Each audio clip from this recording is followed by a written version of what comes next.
And my motto, in my personal opinion, before you shack up with someone, get in a relationship, you have to learn learn about yourself first, right? Learn about yourself before you commit, right?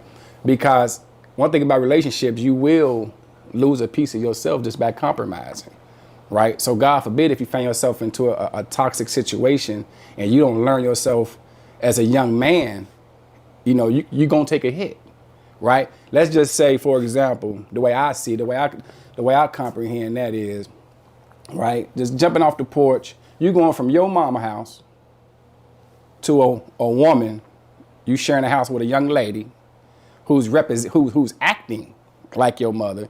The difference is she don't have the same concern and care.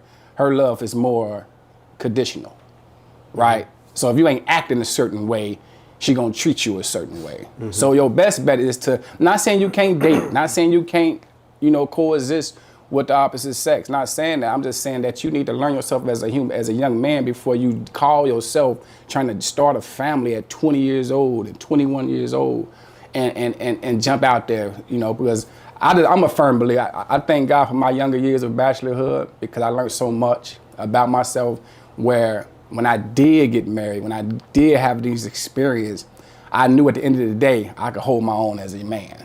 I don't have to deal and put up with, just for the simple fact, man. But that's just something I believe in. So when you were talking about getting into relationships and you were talking about compromise, you can't compromise if you don't know who you are.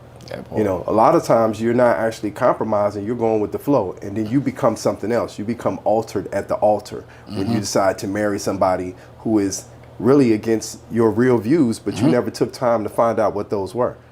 So you don't have a real identity.